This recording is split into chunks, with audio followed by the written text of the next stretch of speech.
style once we go official. Yep. No problem. Yep. We are some very silly fillies. Pretty much. All right, let's do this. Hello, everyone, and welcome to Bronyville. This is Bronyville, episode number 103, recorded on April 27th, 2013. I am your host, Apple Cider. Hello. How are you all today? Hope you are having a wonderful April 27th. It's near the end of April. It's feeling like this year has just... It's my grandma's birthday. Congratulations to Starry Night's grandma's birthday. What age is she? 74. 74. Oh, I feel like we're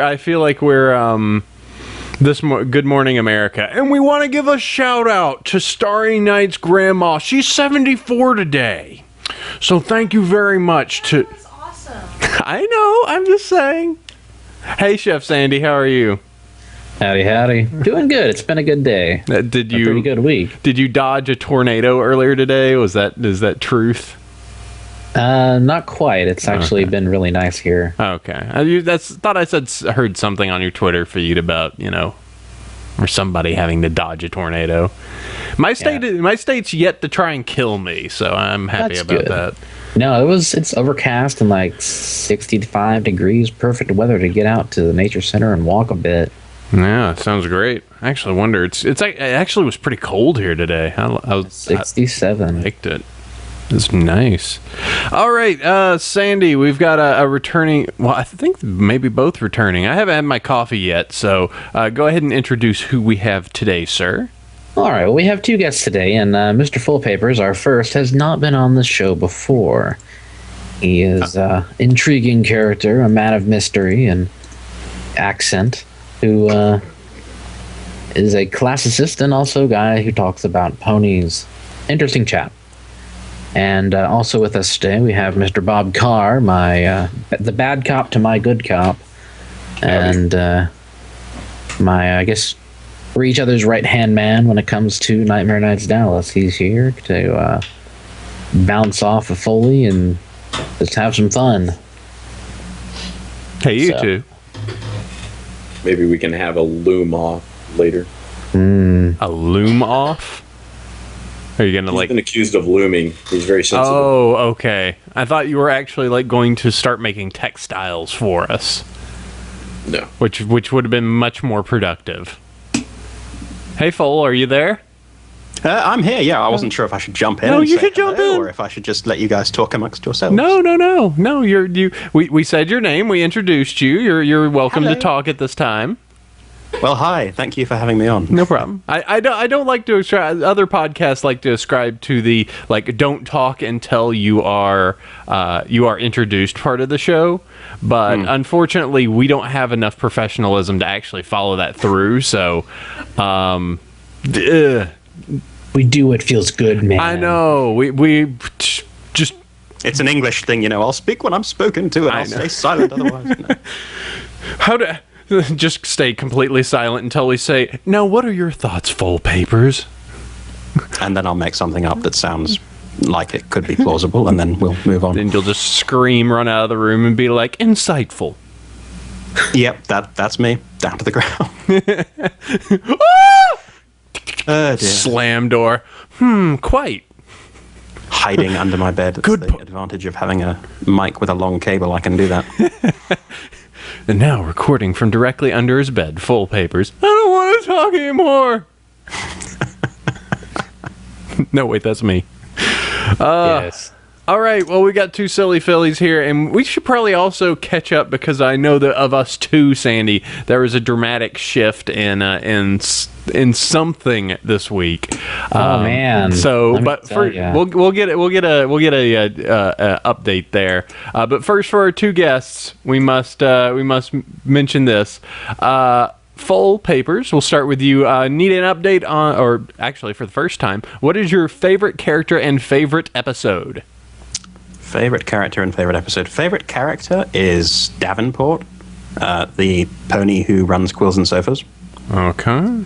I didn't even know. Simply because he doesn't seem to have much backstory. I haven't seen a whole lot of material that's been done for him by the fandom, but I think he's fascinating. What kind of a pony runs a shop that specializes in quills and sofas. I would. He's clearly got something interesting Sofas, going. I like money. Do the math. He, you know, for having such a specialized shop, he obviously must have a great sum of money because it's just something that he needs on a constant basis. Like he's just one of those philanthropists that has. It's like the guy that one of the creators of Twitter, who created his own coffee shop in San Francisco because there simply were no good coffee shops on his way to work. So just like, I'll just make a coffee shop. So it's just like, I keep running out of quills and sofas, so okay. See, I would buy that. That's good fanon right there. That's just been established. There you go. That didn't exist 10 seconds ago, but now I know. it does. I know. And I like that because Davenport is awesome. See, there you I go. don't think it's a clever name as well that someone came up with. Yeah. Favorite episode? Favorite episode. I'm now blanking on the name. Okay, explain it. It's the one where Twilight freaks out because her letter is going to be late. She hasn't learned a lesson about friendship. Lesson 0. Lesson 0. How could I not remember the title Lesson 0? Because it's I can't really say it's my favorite episode if I can't remember the title. But yeah, I am very fond of that one simply because that's me basically freaking out over getting in my dissertation or my undergrad thesis or anything like that. That's a supervisor-grad student relationship. Let me just take a second to applaud your double clutch there as you saved yourself. My what now? Who the what now? Good job. You said, if I can't remember the name of the episode. Oh, yes, yeah. There would have been profanity there had I not been on the air, but anyway. I save. Bob, we have you back on. Is there any update on your favorite character, favorite episode? No and yes. Oh. I'm still going to have to go with Twilight. And Excellent choice. I have to say, Lesson 0 was supplanted by Magical Mystery Cure. Oh, you like the winged one now, huh? Anytime you go out with Lou Gehrig's farewell speech, you know, you got my vote. Is it actually Lou Gehrig's farewell speech? Yeah, Luckiest I'm the pony luckiest in the man in the world. world. Oh, I'll have to look at that. Oh man, okay. Yeah. Just without the feedback from old Yankee Stadium. Yeah. Yay! I actually asked M.A. Larson if he did that on purpose, and he's like, of course. Of course they did that. The amount of like weird stuff they just toss into it is totally like yeah, of course we did that for a reason. It's like all the references in the comic. It's just like, yeah, we totally did that and threw you a bone. Here, I'm sure there's stuff in there that's still so obscure that no one's picked up on it yet, and they're just waiting for someone to mention it so they can say, hey, yeah, actually, that was deliberate as well. Well, it seemed like that whole episode was just kind of like getting revenge for the earlier 12 episodes of just like no derpy, all derpy. Yeah. A love letter to the fans. Pretty much. Okay, excellent. Now, I don't have any updates. Twilight is still obviously the best, and Luna Eclipsed is still the best episode. But Sandy had a change of heart. Yes, I did. I'm afraid I did. Uh-oh, it's going to be dangerous for all you Rainbow Dash fans. People have said that I've moved on from the starter pony. Oh, no. And who? Like, that's uncharitable to dear old Rainbow. She's not shifted too terribly much. But I have to say that Rarity is now my favorite pony. You and Serial have so much to talk about. We really do. But thanks in no small part to her characterization in the latest comics she's been involved in. Poor Rainbow hasn't really had a good episode since, well, season 1, I don't think. And, well, Sleepless in Ponyville was a cute episode. But she's been a bit of a one-note character, whereas Rarity has a bit more depth of character. A little bit one-trick pony. Ha. Uh-huh. Yes. Huh. All right, well, cool. We'll see how long this lasts. She is a pretty clothes horse. I think I recall you switching over to Rarity at one point in the past and then the next week. So I'm going to be curious to see how long. I have a feeling within a week or two, Dash is going to somehow Right.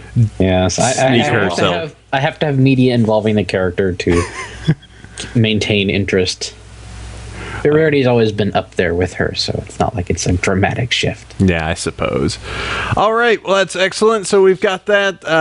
So we do have these, well, us four gents going to be talking about equines in just a little bit. But before we do that, we do have some sponsor stuff. So go ahead and roll this through, Sandy Face. Yep, the guys over at We Love Fine use our coupon code Bronyville10 to get 10% off your purchase. This artist of the month this month is Sajira, who has done some very cute designs. I think I've talked about it before. The preening Twilight as a princess, and is that Flitter? That's Flitter. And so Nightmare Moon, that's Cloud Chaser. Oh man, gotta get my names right. And they do a lot of really cute stuff. They have a Dizzy Derpy shirt and main cast and whatnot. It's all very cute. Perfectly stylized stuff. Also, the exclusive shirts from Big Apple PonyCon are available online. So you can get some shirts that were previously exclusive to that convention. They probably have some left on hand, and when they're gone, they're probably gone. So AC, you have a secret project. Yep, still working on that. I just added it to the notes. But yes, thanks to I was able to get some people to give me some responses last week, and I'm trying to pull up and find out the numbers that I have. Last I think I remembered, I had about 22 people that had responded.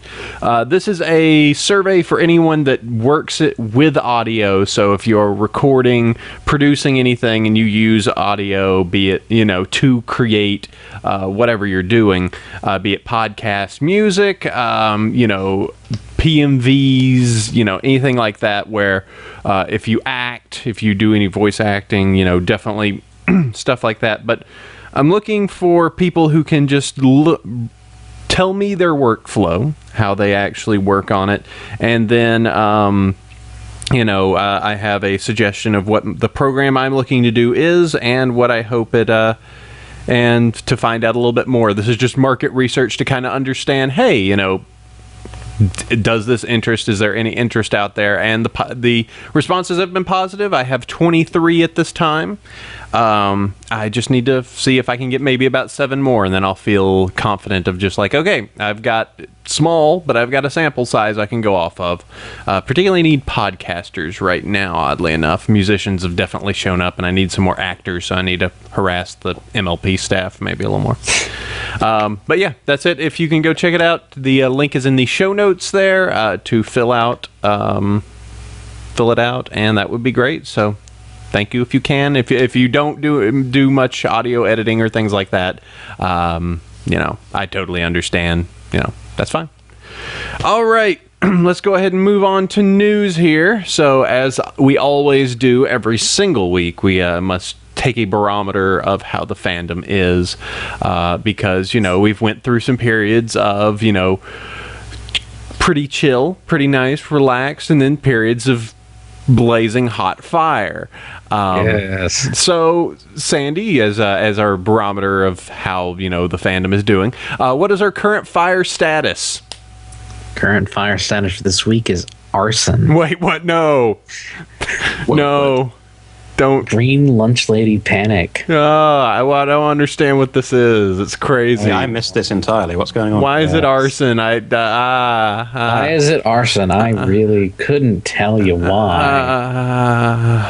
There was a particular thread on a particular board that was discussing the Equestria girls. And some names were dropped and some people replied, and one of those people was like, yeah, this is a thing, and there's aspects to it, like the main 6 is human, Spike the dog, Lunch Lady Smith, and that little tidbit of information was intentionally added and dropped, and people went, oh, Lunch Lady Smith, what is it? And slowly and deliberately the image was leaked out piece by piece, and then finally the image was posted, and by some handsome devil, and within 30 minutes it was up on Equestria Daily. I don't know how it could have happened. I don't either. It's as if there was a Skype channel devoted to Bronyville and EQD. I don't know. I couldn't even guess. I am 100% blameless. Delta Foxtrot, bird feeder, bird feeder, bird feeder, bird feeder. I genuinely have no idea what's going on, but then that's not unusual for me. So, It's people getting worked over. well, no, I got that much. I don't. In terms Very of how silly. it The basis is operated, that's beyond. May I? What I know. go ahead, Bob. I'd be interested to get your input. Outsider's perspective. So, Sandy's been feeling a lot better lately. He's getting sleep, and that means he's getting feisty. So, on a forum thread, a lot of folks who, and I don't know why they singled out Bronyville as opposed to other media outlets, but they noticed that Sandy had mentioned, and I had mentioned, and AC had mentioned some stuff about Equestria Girls. And rather than, oh, these guys interview people from the show, or, oh, Bob talks to people from the show in DHX when he's trying to get guests for his con and this, that, and the other, immediately latched onto the fact there must be some grand conspiracy. Like, they've crashed document storage at DHX or some crap, and they have some kind of illicit inside line on Equestria Girls, and that turned into they actually have the movie and have watched it, and yada, yada. So we're holding rather it than back. just let this pass or issue denials, Sandy decided to just run with it. And it's been a lot of fun. And Yes, it folks has at been. EQD are playing along, and it's just getting funnier by the Bird feeder, bird feeder, bird Yeah, feeder. This is not going to end well. Yes, I await my initiation into the Build-A-Bear group and The bill. That's one. It's going to be the Build-A-Bears. trilateral pun mission. There's like a secret symbol that if you go to a Build-A-Bear, you can press on it and a staircase goes down. Takes Yes, you they're all to interconnected, actually. take a It's mine the cart. secret network. Take a mine cart to the actual Poluminati. Yeah. Yes. I mean, we had some information. It's all the only thing is, and this is the funny thing, when we were joking about the horror beyond Twilight Corn, we were only really discussing about we saw the Equestria Girl stuff that now everybody has seen. Yeah, it's the exact stuff. And we thought quite rightly that people would not take kindly to it or not really enjoy it. And lo and behold, we're correct. Surprise. Yeah, I mean the stuff that we saw was really akin to everything that's out there now. Is the teenage looking girls with the same color bodies, and I didn't even get to see the thing with Granny Smith.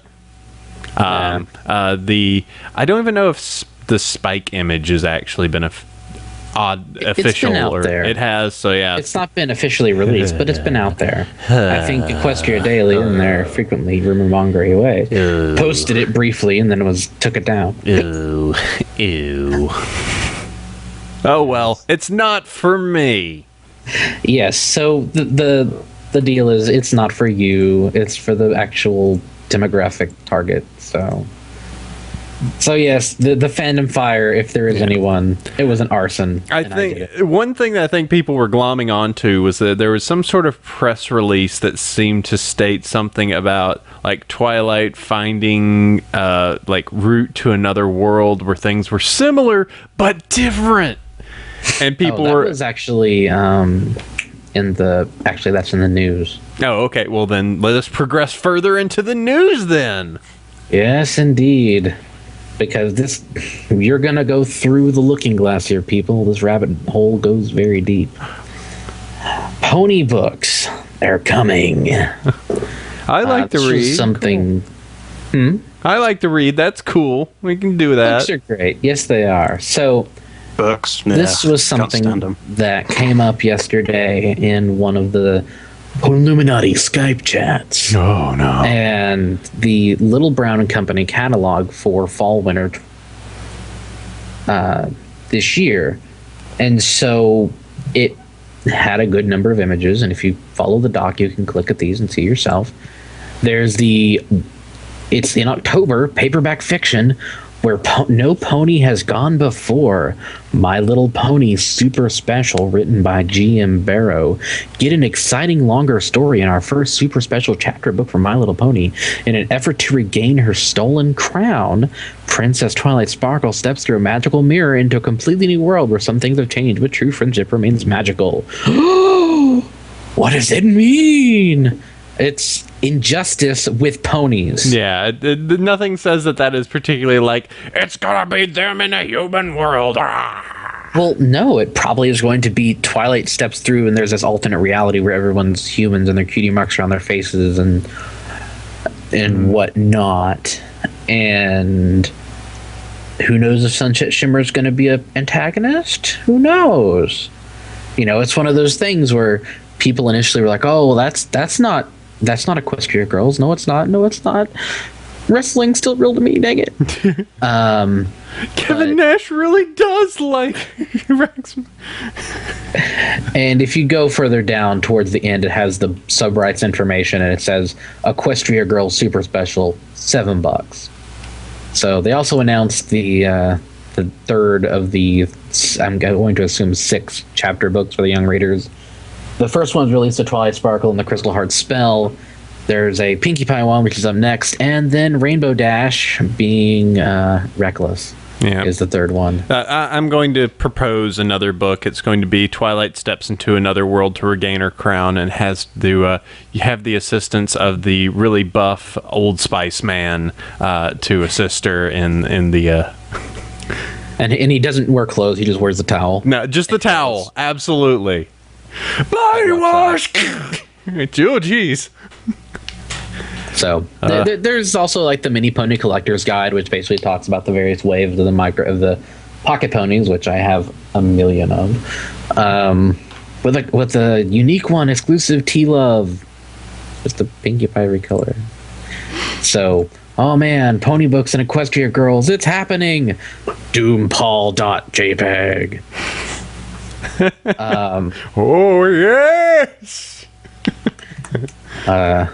I'll drop a actual Doompal GIF, and you can put it up on the. Put it in the doc.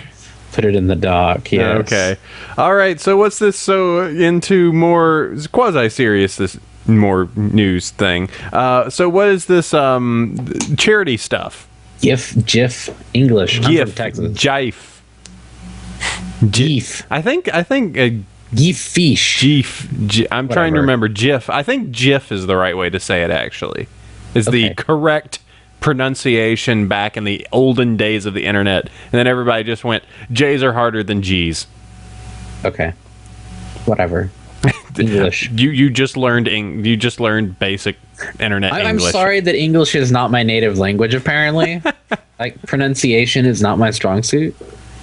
Sorry, Texas is your native language. Yes, I speak Texas.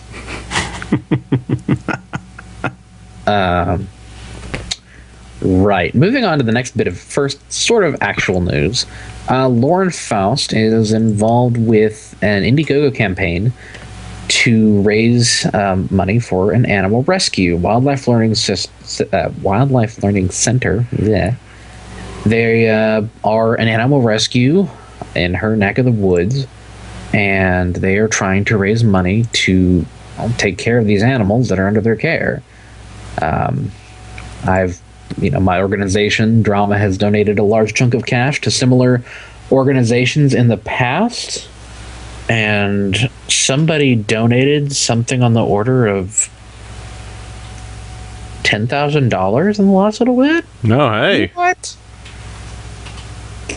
Because now they're at $17,420 of their $48,000 goal. 6 days left. Verified nonprofit with a flexible funding campaign. Somebody dropped $1,000. Okay, so clearly I must have misread this earlier.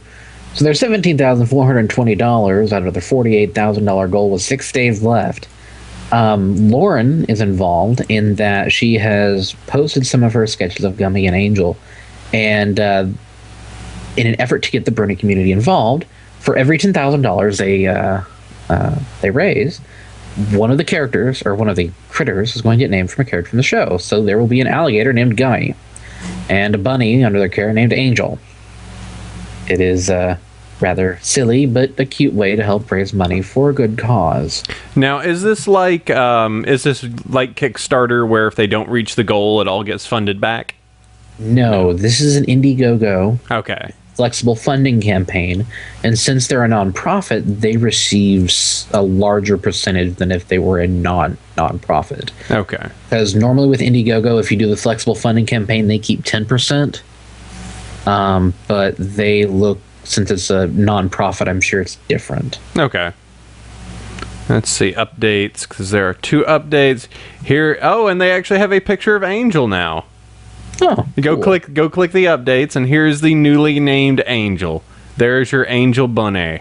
He does have kind of a look in his eyes. Yes, Yeah. that is a killer rabbit. Yeah, that is- Absolutely. let's see. Let me post that into the chat for everyone. So, yeah, and animal rescues like this are they do good work. You're leaving out the sulcata tortoise. They want to name Tank.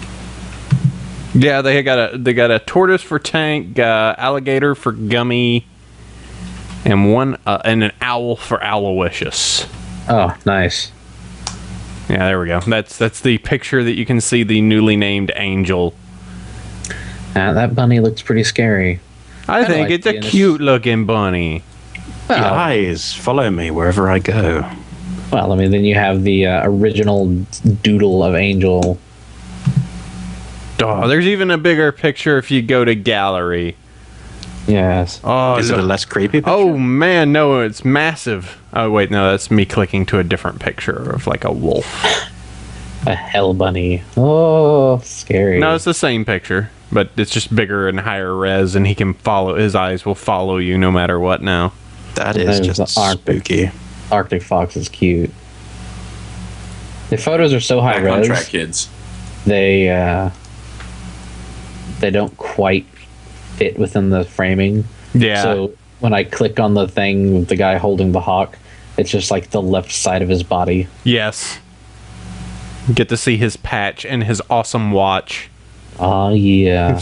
Check out that Nolex. So moving on. Let's do that. The next little bit of news is actually pretty cool. We'll see if the community will come together and back this sort of thing. Musiquestria is a thing. Okay. Musiquestria is aiming to tour across the U.S. from Everfree Northwest to BronyCon during the summer and stop in as many places as possible. It's only during the summer. They're trying to do a month-long tour of stuff here all over the country. They've got a good number of musicians involved. Replacer, Mike, Silverhound, Tarby, Fanning, Pony One Kenobi, Don DeVore, Automatic Jack, and Jody. I didn't know Jody was a musician. The more you know. And more performers will be announced as confirmed. They have a tour route, which will be bringing them through Seattle, Portland, San Francisco, Los Angeles, Las Vegas, Phoenix, Albuquerque, Austin, Houston, New Orleans, Jackson, Memphis, St. Louis, Chicago, Indianapolis, Nashville, Atlanta, Jacksonville, Charlotte, Richmond, Washington, Baltimore, Philadelphia, New York, and Boston. Yep. It's like for a second there, Sandy was doing his version of Johnny Cash's "I've Been Everywhere." Yes. Well, it's one of those things that I got contacted by Pony One Kenobi, and he's like, "Hey, do you know anything about Austin or Houston?" And I'm like, I live in Fort Dallas. That's 250 miles away from Houston and a good couple hundred from Austin. So no, I did refer him to the people he should talk to, though. So And he's been in contact with me. We've already talked about some particular venues that they could do in the San Francisco Bay Area, and I might actually do some if they do come down to San Francisco, I might be able to work on that and get the audio from their particular recording there. Also, I've kind of forwarded some of the information over to the Bronyville Live guys to see if either during any of their particular stops they could get a higher res recording. Well, I think they're based here in Texas, so they should be able to Austin and Houston, probably. So that's pretty cool. I think it's a fun project for the musicians in our community since it's such a big deal. if you want to give them a hand or give them some heads up or whatever, spread the word and get this thing off the ground. I kind of told them that I was like, oh, it's a shame that you're only doing it during the summer because, we're still looking for some musicians interested in doing some stuff here in November, but they have things like school and real lives. Yeah, they do. They do have as well. If you go to Musquestria, however you want to say that, they also have an Indiegogo that's up. It is at $2,805 out of 15,000. 29 days left with a flexible funding campaign. Yeah. Oh, they do have an Indiegogo? Yeah. Just click on the if you where it says Indiegogo. Yeah, really. They Imagine raised that. $5, you get a thanks. 15, Brony music compilation, all the way up to 1,500. Party with ponies. You and 50 of your closest friends can have any kind of party you want with our musicians. Show at your house, DJ'd, board game night, only available in the U.S., not available in Hawaii, Arkansas, Montana, South Dakota, North Dakota, Nebraska, Kansas, or Wyoming. Is that for legal reasons, or they just don't want to go to those states? They're not going there. Hawaii and Alaska, for obvious reasons. Montana, South Dakota, North Dakota, Nebraska, Kansas, and Wyoming. They're just not going anywhere near there. So that's pretty cool, though. I mean, that's one of those. If I had a venue that here in Texas or here in Dallas, that'd be kind of neat. I guess they're going to Disney World at some point. Oh, I'm sure they will be. Huh. $1,000 Disney World to pay for the admission and your lunch and one of those hats with the ears. Travel not included. Huh. And they are doing a tour DVD, and they're doing some audio that's going to come out of this from as well. So they're, if we could get a number of the people in the North Texas Bronies to donate $5-10 a piece, we could totally have that happen. Have their private party or something. Be like, you're coming to Dallas, y'all. Forget it.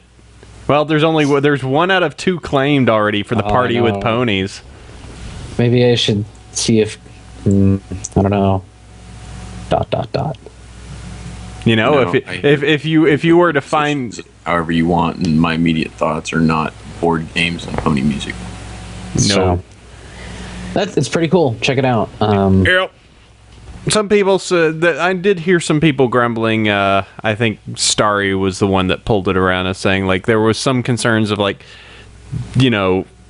feeling like it was a little bit of like, I don't know about this. It could be a cash grab, but I don't think so. I mean, it's Pony and it's Mike, and I'm saying that getting that many people around the country, so they want $15,000 to move 1, 2, 3, 4, like 9 people, 10 people around the country for a month. $15,000, and that's not even any like. I know that they have one person Austin, who's their promoter, which it probably will be coming along as well. So yeah, that's actually not a lot per person. Yeah, thinking hotel and stuff like that. Yeah. So I mean, $15,000 is actually really reasonable when it comes to. They're probably gonna be paying a good amount of money out of pocket if they can. If they do that. More power to them if they can pull it off. Oh yeah, for sure. Yep. Next little bit of news is our pal Kafka Floyd did an interview with Heather Newfer, the mainline comics writer for the second Pony arc. The oh my gosh, Rarity is missing. What could it totally mean? And she did the art and the writing. Or no, she did the art. I gotta double check. She wrote it. She's a writer. It says it on the top. I have to pick up the dang comic and flip it open because I didn't remember. They're trying to rescue Rarity from the moon. Moon is far away, but not as far away. No, thanks to Luna's magic and a magical lasso. Yep. There's plenty of Luna in this comic. Yeah, so you want to go ahead and start talking about the comic now? Is there anything else you want to say about the Roundstable interview? I guess before we get to that. It's just a quality interview. Yup. And, you should check it out, and you should give those guys some traffic, because they are cool folks. They are nice folk. That is true. Then of course there's the link to Lunch Lady Smith, just to make everybody go, "Oh my god!" Just to rustle further jimmies. Yes, 142 comments, and all of them OMG. Okay, let's talk comics, because it was a lot of rarity this week. Yep, rarity. Yeah. I don't know how well this is gonna zoom because I can't see the XSplit thingy. But hey, Pony Comic. Yay, Pony Comic. So, well, should we start with let's start with the miniseries. Oh, good lord, what is that? Foalpapers, holy.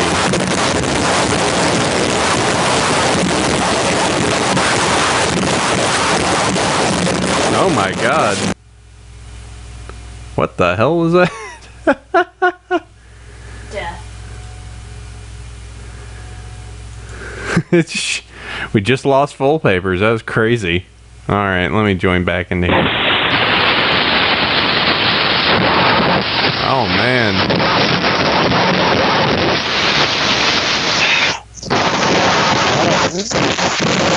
Alright, I'm starting up a new call. What the heck?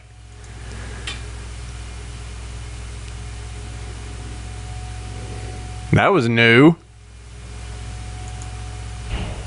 What the devil happened? I don't know. It's something with Foalpapers' mic. Oh man. Close to the mic. Ow. I was like, I don't know. Yeah, Oh man. that was nuts. Let's add. Sorry, M. Well, we can I would. edit that out. Well, Was that me? we would need to see if we need to add him back in because, we need to add Bob. We need to message Foal and be like, hey, did the Cybermen show up? Like, what's going on?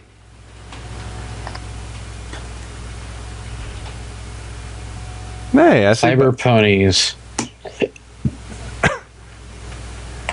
Well, I see there's some Bob.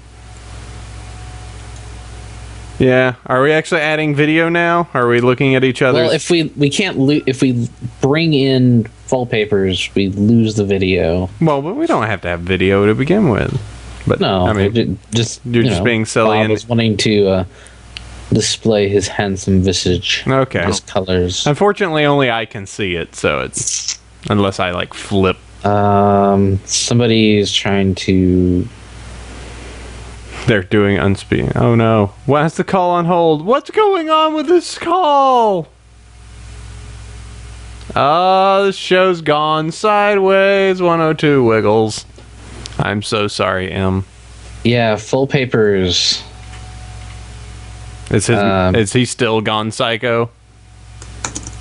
Mike has gone insane. Yup.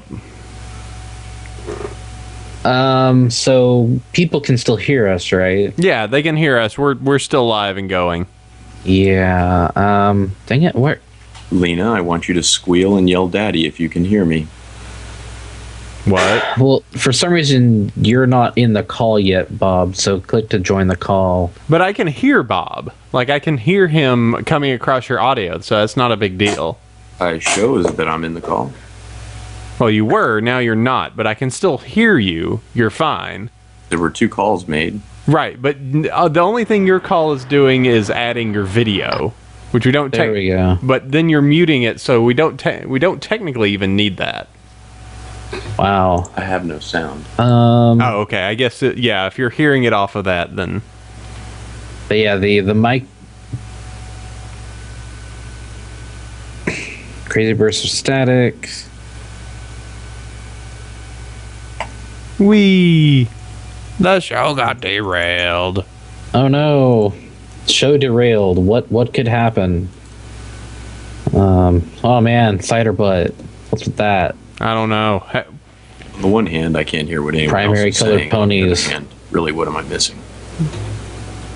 Deal. All right, should we go ahead and continue just for a little bit until stuff gets figured out? Yes. Okay, so let's go talk comics. So, you want to do miniseries? Let's talk about the miniseries. I'm going to pull it up, and it was pretty cool. Back out of here. Rarity miniseries, number 3 of 3. Oh, and what the heck? Okay, this is one thing I had that annoys me about Comixology is that it's just kind of like, hey, you're running out of space, so I'm randomly going to delete a comic. It's like, why am I running out of space on my 32 gigabyte drive? And like, Because why? you touched yourself. Thank you, Bob. And you know and why does it choose the most recent comic? That's kind of bizarre. Maybe you have a limit of how much you can store on Comixology. I don't know. I consider it kind of weird. Maybe that's just one of their like safety reasons. Look, Jimbo says there is a maximum storage for Comixology. Is it like the maximum number of comics? Because I could get rid of all these like what's that terrible one that I've downloaded? The one where Superman is crazy. Injustice. Yeah, I could delete all those.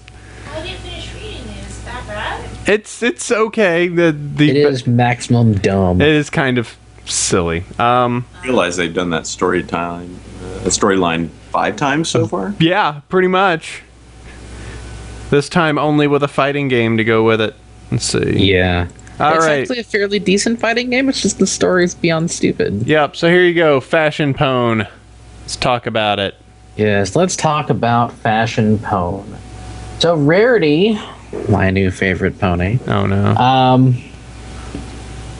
There we go. is this is again, I'm going to say the best of the micro series thus far. Featuring Rarity, people didn't expect terribly much, and well, Peace sign. after the first two were kind of Well, the one with Twilight, I agree, was kind of the Rainbow Dash was okay. yeah, Rainbow Dash was okay. And I think that is simply because it was the quality of the ones before it, like the quality of the mainline comics. Mm-hmm. That it was that is the only reason why we go even moderately Yeah. I think Twilight's overall with like the story arc that could happen in a Twilight miniseries, I think that one is the most like really. So I know that she's like a librarian and book smart and everything, but she has like this fantastic magical ability, and we're just gonna spend it all in the library all day. Okay. Yep.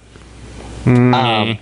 But this one was done by Katie Cook and Andy Price, who Yep. are a fantastic combo, and Heather Breckles does great colors, and she's been doing all the colors on pretty much everything so far. This is Rarity. How Rarity got her groovy back is the title of the comic. And hey, did you know that Rainbow Dash likes to emulate UAC? On the first page, she wants to go get her apple cider on. You're staring quietly, going, "Oh man, Oh no! Why does she still Wants keep to see. coming over to the house? She's like, give me your cider. I need cider. Mama needs her go juice." She's fiend. But yeah, the art is fantastically dense, as it usually is. Just Lots like- of little mentions here and there. Ponies in the background. You've got your references and whatnot. Yeah, you gotta. If I Rainbow can Dash zoom did me in, if you got like if you look close enough, there's a scratch pony way there in the back. Like they've added tons of like little things too. Oh, and they even add her in the after party. Yep. And Pinkie Pie sticking her head in the Colts and Stallions only dressing room because she's a pervy pony apparently. I guess. You have Fluttershy getting hit on by greaser ponies, looking sad. But they send Rarity off to a spa. And Colt. Okay, wait. There's actually names. Dodge. What happens in What happens in Las Pegasus stays in Las Pegasus. Where is this? Where That is, oh my god, how did I miss this? Where- It's on like the third page on the upper right side where Rainbow is packing Rarity's clothes. Oh man. Except it didn't, because it went everywhere. Oh man, that's pretty bad. Chikoltgo. Mm-hmm. That's a bit of a stretch. But yeah, it's done by the mainline comic guys. You've got the Stoner Pony, who is... I love his design. It looks like he could be Snails' dad, but he has like the fringe vest and the beads, and he's constantly stoned. He's just aloof. Yes, that's why his eyes are dilated all the time. Yes, just aloof. They're but yeah, there's lots of- all of their eyes are dilated all the time. No, not really. Okay, only a few of them. That's true. Yeah, a couple of the dudes are, but the mares are not in general. I did think it was nice that in the after the first night that she's sleeping, she has pictures of Spike, Opalescence, and Applejack with her. Blurry, Oh, but man. Oh, what does it mean? What does it mean? Who Spike, her knows? cat, and AJ. I don't know. I don't even. Pinpoint, whatever. Words. Dilated white people. See, it's English. I only know Texan. Some of the facial expressions is great. Like this one right here. Just maximum disappointment. Maximum frown. I know it's some really it's beautiful. It's wonderfully colored. They do some of their like really cool stuff like that. That I like some of the smart ways they played with like the format. So there's a huge peace sign right there. You know, because it's dealing with a whole bunch of dirty hippies. Rarity gets a crush on in this. Sorry to say. Good thing Spike doesn't know. And there's actually a reference to that. Spike like, I don't like that guy. I don't like that guy.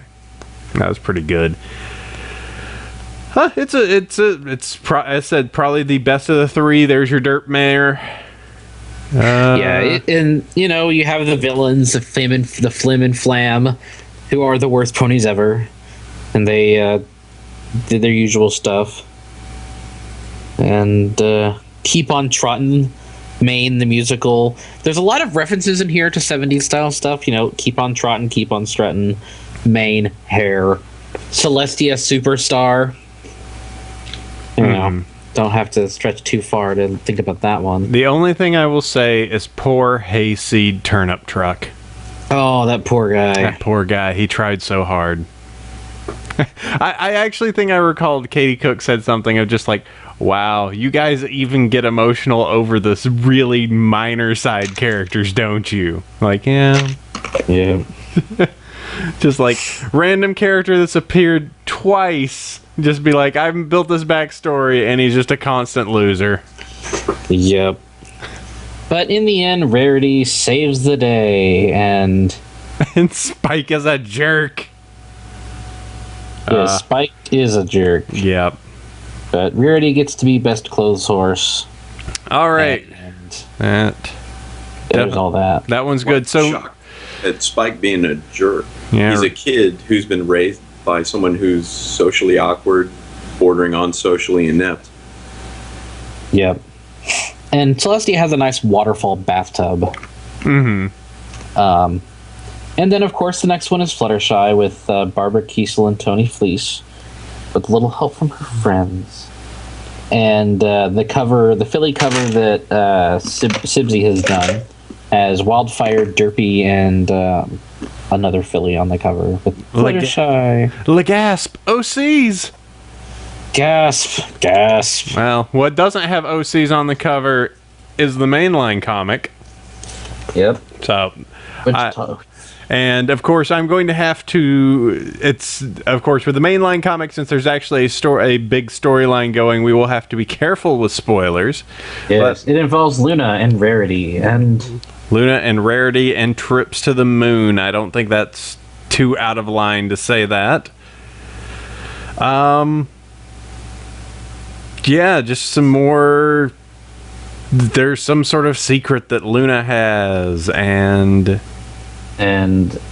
all the characters have to face their fears. yeah, what's funny is that I will spoil that is the fact that Twilight's fear has already been done. Yes, and she has like a constant fear of failure. She has a single fear, and it's that Celestia is going to get ticked at her. Yeah, but she doesn't care about Luna. Luna doesn't bother her. Hey, I'm a princess too, so what if I got mad? Would you? I tweeted that one pic. It was like, every time you refer to Celestia as the princess Twilight, we die a little inside. Yikes. I'm here too. Just want you guys to know I manage the night. Good going, Luna. Yeah, just that's nice. Go back to bed. But I don't sleep at night. Whatever. But yes, the very end, the grand reveal, which we won't talk about. So nope. It definitely feels like a It definitely, it's good. It has some of the like it's the second part of an arc, so you have to wait for the next. Is this a 2-part or a 3-part? This is a 4-part. 4-part. Okay, so each arc is going to be 4 issues. Okay. And then the third arc is going to be back with Katie Cook and Andy Price on the main line. Yeah, it's just right now this seemed very much almost like the second one of the Chrysalis, where it was just kind of like, all right, this is where the journey begins. This is where we're getting all the setup ready. So it does have a very different pace. Okay, so we're going to try to add Foalpapers back to the call. Okay. I have my finger on the eject button if it does. Okay. Decide to start screaming in our ears again. Eject. I'm sorry, Foal. Cybermen have you. I wonder why it did that. I don't know. It's just something with his mic. Or he's trolling us. No. I don't know. It sounds like his mic there's some sort of interference or something. So, anyway, that is the MLP comics. We continue to enjoy them. They are great. Yes, it is the Illuminati. They are. What was that? You couldn't see it well enough. Maximum spoiler. I didn't show a thing. Oh, whoa, hey, make your mark. Oh, sweet. All right, we should do this. When ponies discover what makes them special, they earn their unique mark. What sorts of things do you like to do that makes you feel special? What do your friends like to do? List them below and design your own cutie marks. Apple cider, hobbies, drinking, favorite color, green, cutie mark, bottle of drink. You're best at cutie mark design. Yay, you can use the form to figure out your mark too. It's exciting. Hooray. Technology. And I haven't even read you can read the first look at the original chapter for the newly crowned Princess Twilight Sparkle, the Crystal Heart spell. I actually have like part of that on the back of here. Actually like 3 pages of it. Yeah, so. I actually have the book itself. It's printed in large text and whatnot. It's obviously a young reader's book. It's like $5. Or is that a college textbook for Texans? Boom! Oh, all right.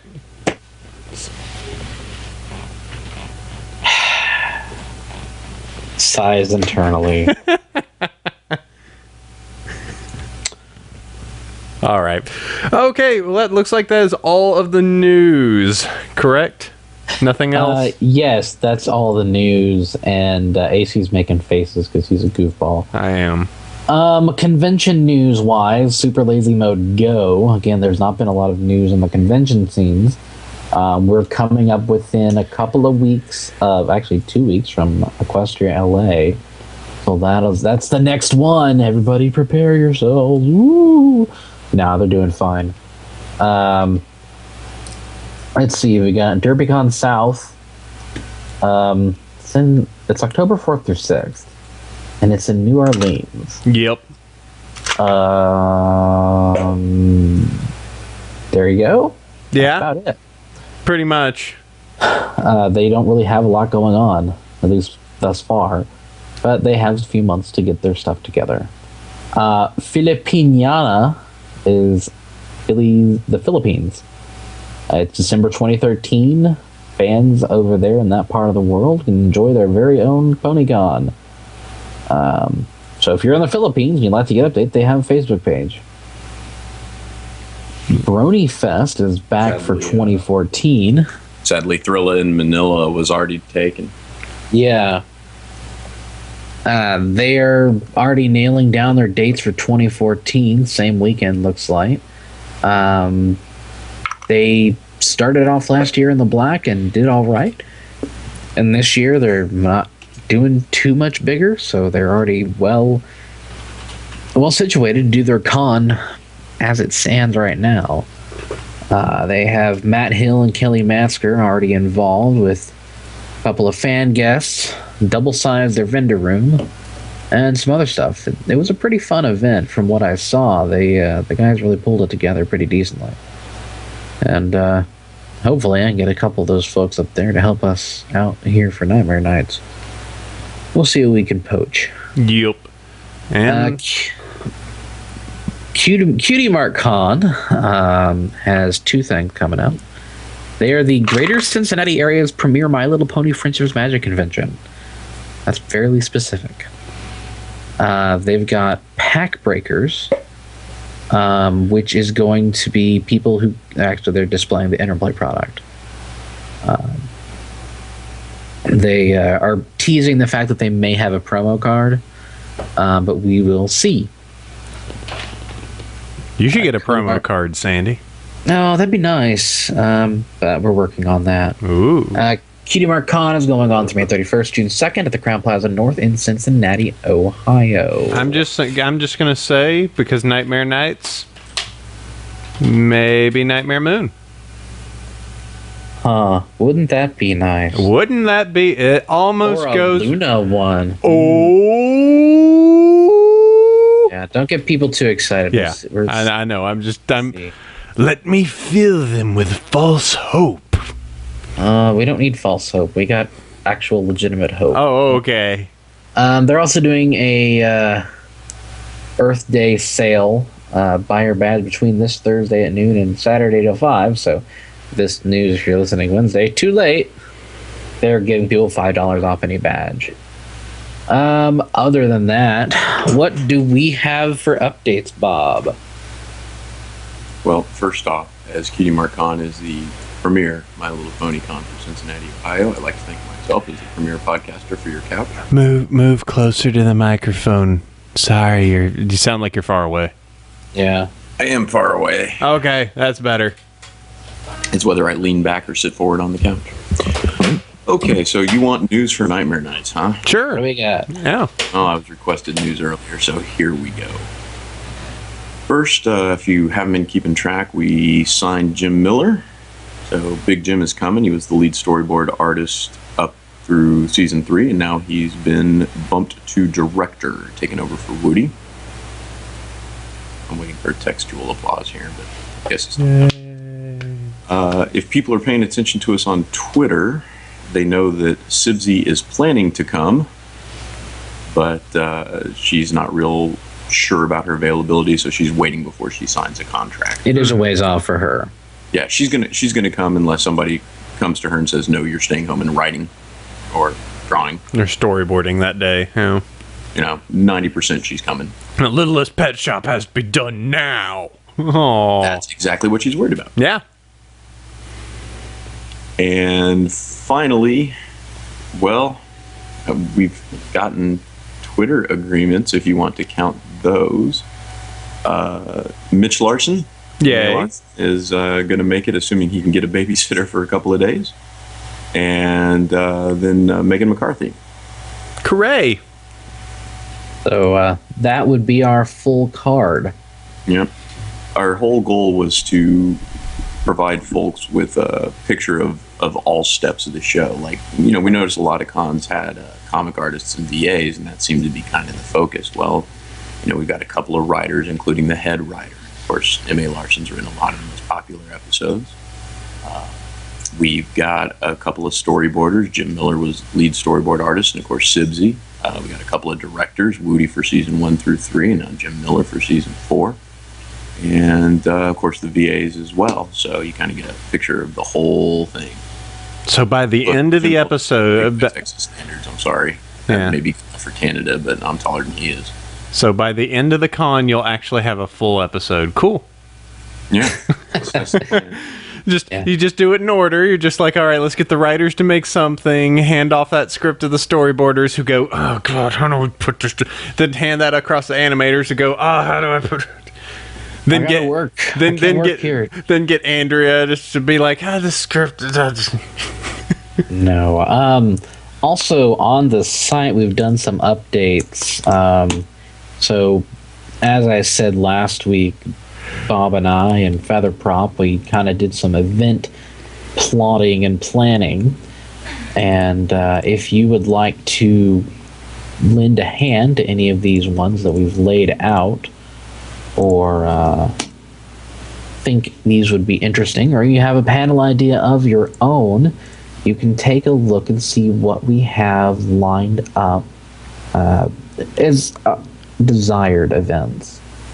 These are all tentative and could change before the event itself, but it gives you an idea of the kind of stuff that we're aiming to have. Talent events and the creativity track and the other panels. We've got things like the Q&As and the introduction, maybe the voice acting, show creator Q&A, a writer Q&A, which I put up there with a bunch of question marks and an exclamation point, because we haven't nailed anybody down yet. For certain. Traditional art, podcasting for dummies. I don't know anybody who could do that, AC.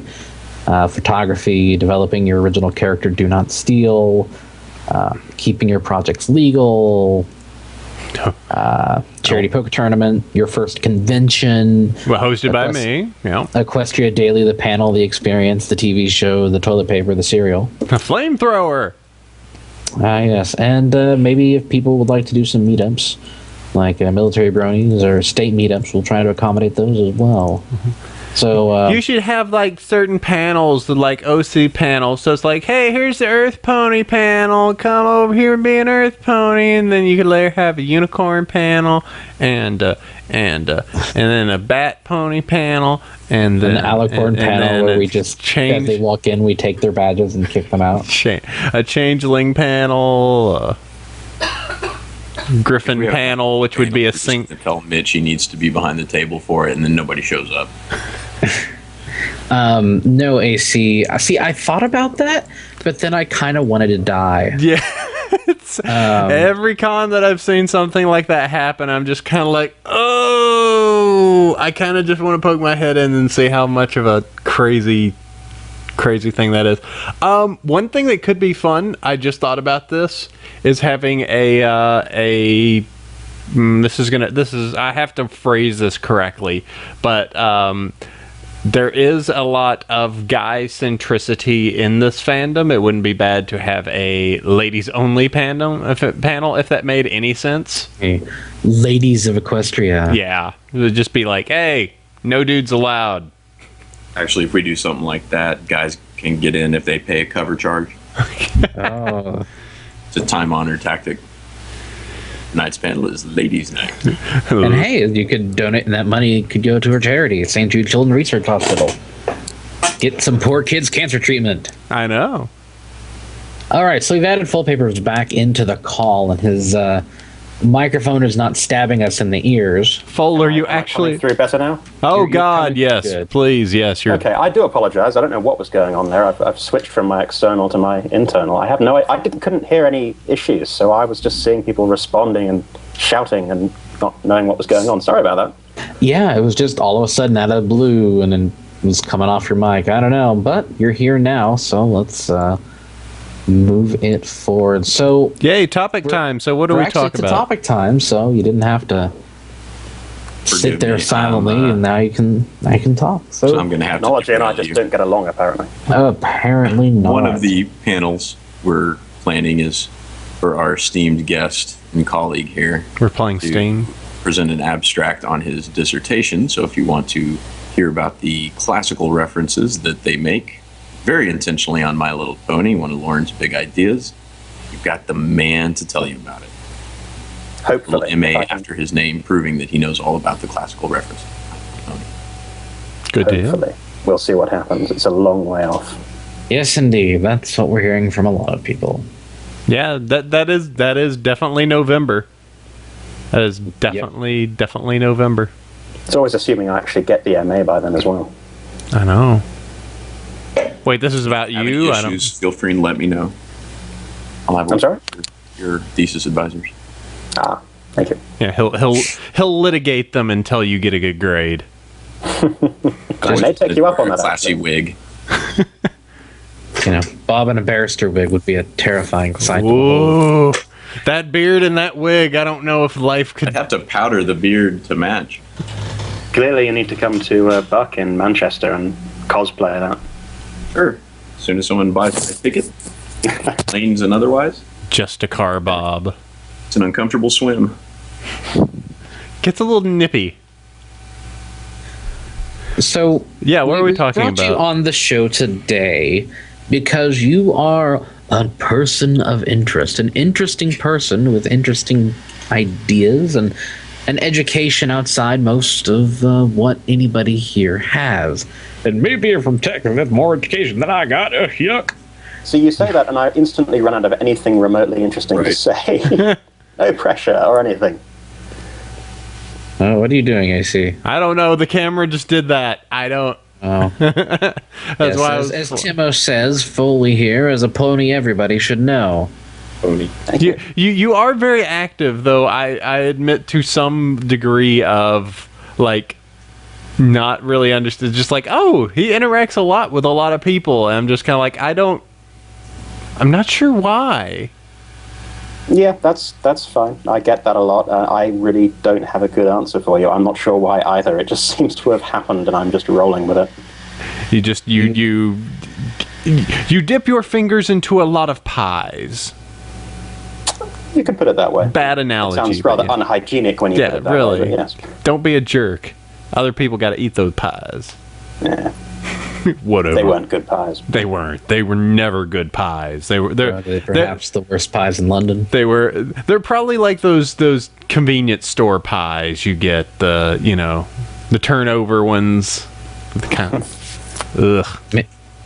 So, as some people are saying, they quite rather like your accent. I love Thank how you. people keep using Englishisms on the podcast now just because of your accent. Like, I've heard Sandy break out a chap and quite like. It's great. Pip pip cheerio. I've- tea and biscuits. Yeah, I've been adding extra U's to my words. You just I pronounce them to say. Oh. Oh. That was me. Yeah, bad Bobs. That wasn't me. No, that was all me. Oh, Okay. good, okay. Untangling my headphone. Ooh. For a minute there, I thought I really was in trouble. I am so sorry this episode. He's not even going to edit it out, so we're going to lose every listener. Yeah. Oh, no. All several thousand of them. So, where did you get started in this whole pony thing then? We'll just start from the real simple questions, and we'll take some questions from the audience, all 51 of them listening right now live. And I already have one from Feather Prop ready to go. Yay. Do you want to ask that, or should I answer the question and then answer his, or how do you want to do this? Start with Sandy's. Yes. All right. how did I get started in on this whole pony thing? Yes. A couple of years ago, I was procrastinating on a paper. I was finishing up my English degree and really needed something to kill time with. A friend of mine had been telling me that I would really love this show, and I'd been trying hard not to watch it because it was My Little Pony and I just didn't have an interest, and I didn't want to disappoint her as well by seeing it and then thinking, this is not very good and I'm going to have to tell her why. But I sat down and watched the pilot and realized I was in some trouble because the pilot was actually good. It wasn't sickly sweet and just overdone and as horrendous as I had feared. So I watched a few more episodes, and then several hours somehow disappeared, and I was on winter wrap-up and I was rewatching it and singing along, and that was really the end of me. I was done at that point. Winter wrap-up was the killer. Yes. Yeah, I didn't stand a chance after that. I was already sort of teetering on the edge, but when that earworm hit me, yeah, I was done. So yeah, I got really into the show. The fandom, this was 2 years ago, so it was taking off, obviously. It was sort of April of 2011, but a lot of what has happened since had not happened. I think Equestria Girls hadn't even happened as a music video yet, so we didn't even know what that was before it. Yes. Yeah, anyway, Before it turned into something else. There wasn't a whole lot on Twitter at that point either. A couple of the casting crew were on Twitter, but there were some fans on there, not a whole lot. But I kind of created this account to talk about ponies at kind of the right time, and I spoke with other people on Twitter about how cool the show was, and it went from there. And over the last couple of years, that's kind of built up because more people have joined Twitter, more of the cast and crew have joined Twitter, and I've kind of expanded and started talking about more than just ponies. At some point in there, I decided to start talking about Latin, and instead of getting rid of followers, that actually attracted followers. I have no idea why. It's been a really strange 2 years, but quite fun. Yeah. So there's a roundabout answer to your question. So you've probably been around as long as both AC and I have been. You know, back in the day, all 2 years ago. It's gone quickly. I don't know how. Yup. The the community has rather exploded rather much in the last 2 years. It has, and it's been fun to see. Really. Nice. Exploded, yes, both literally and figuratively. Sometimes in very dramatic fashions. The good explosions have been fun to see. The bad explosions less so, but you roll with it. Let's see. I'm trying to recall a fun explosion.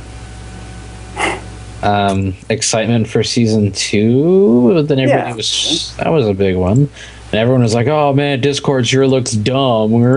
I guess they saw the episode, then everyone was like, "Oh my god, this is the best episode ever." Yeah, good. What are you doing, camera? Hello,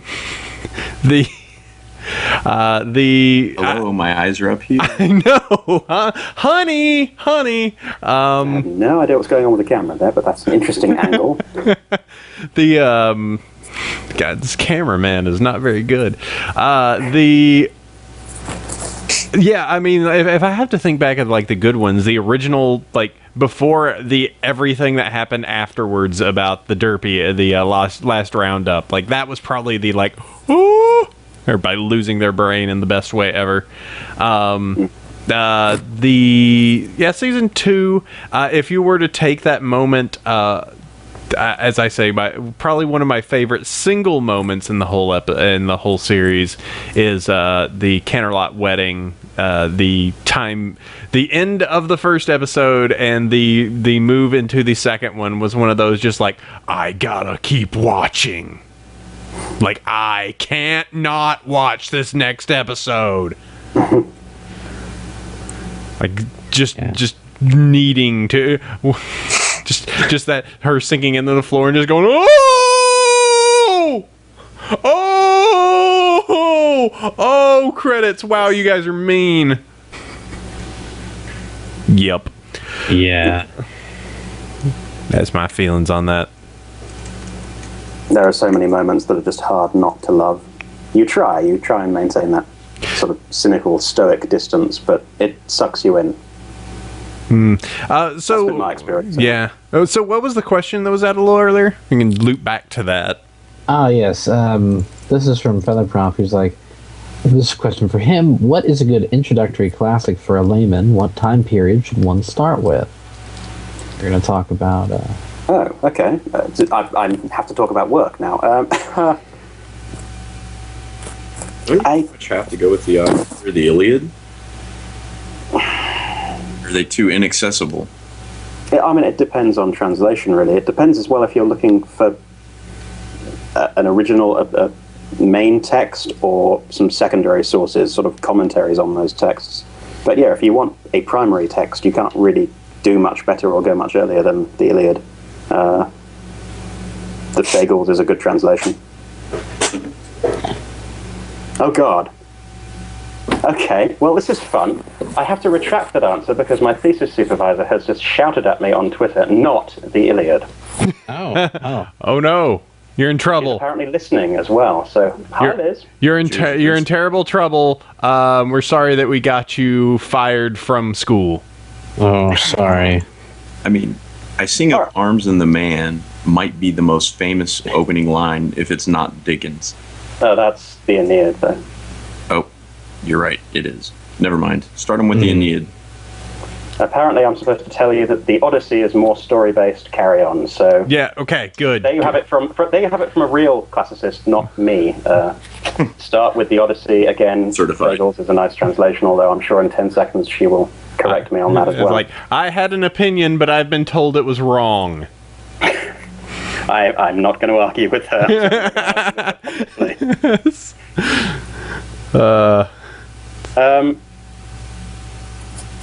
Yeah, Fluent. there we go. Start with... Actually, the Aeneid is quite fun as well, but that's much later. That's Roman. So go with Liz's suggestion. Go with the Odyssey.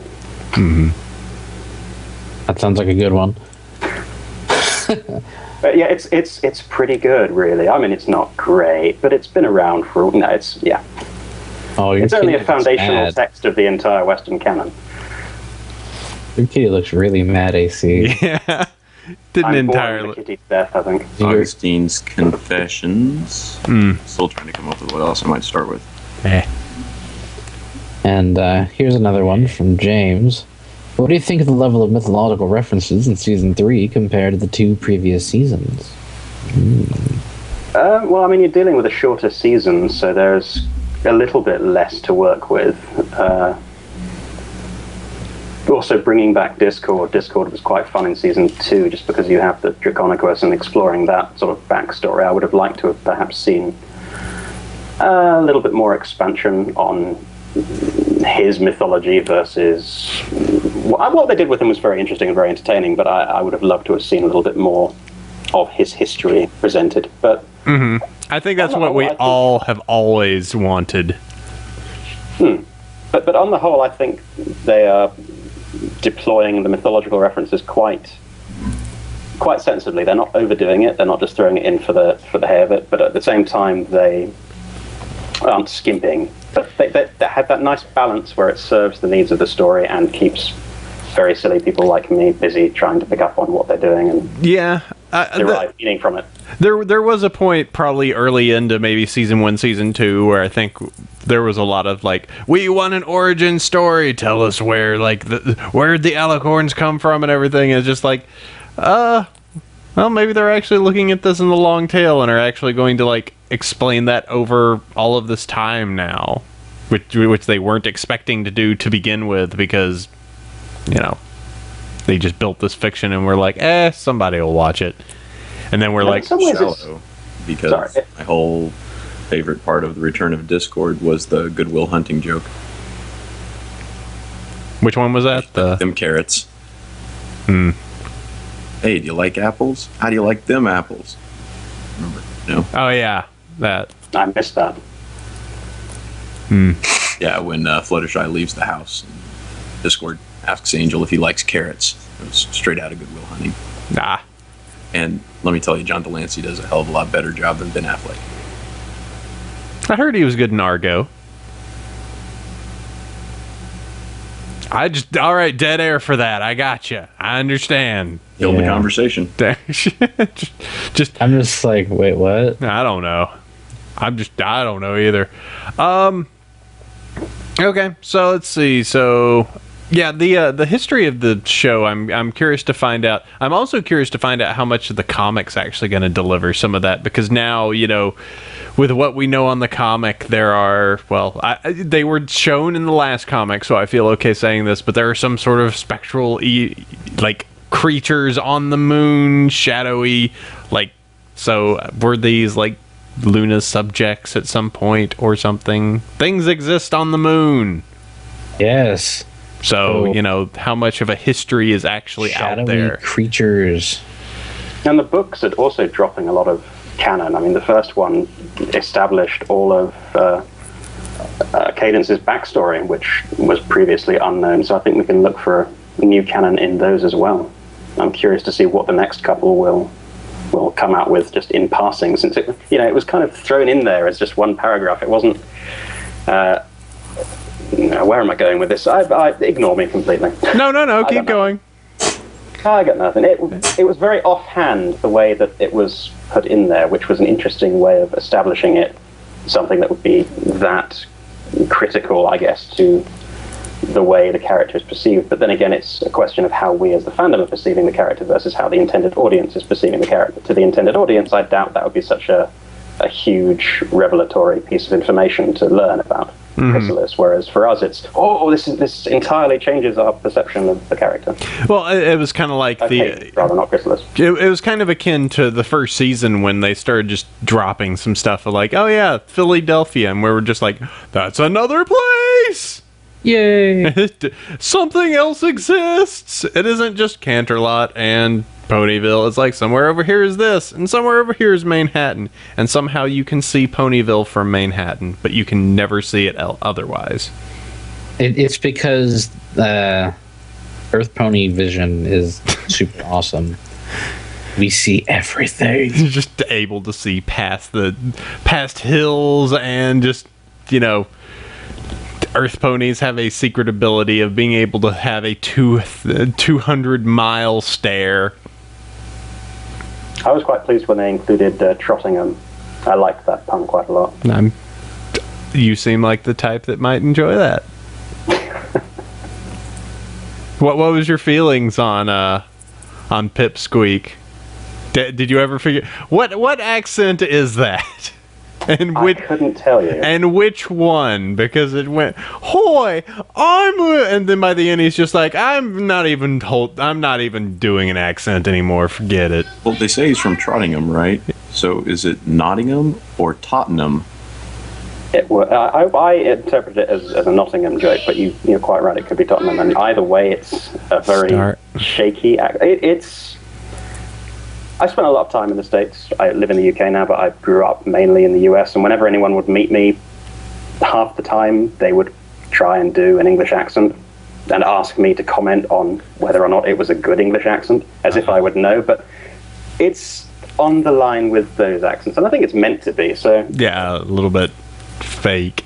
It's part of the fun. He has to be a North American version of an English pony, not a proper English pony, if that makes any sense. I always find it amazing when people try and do when you hear someone that is not American be like, so do an American accent, because that's always just kind of we sit there and just kind of I don't even know what you're doing.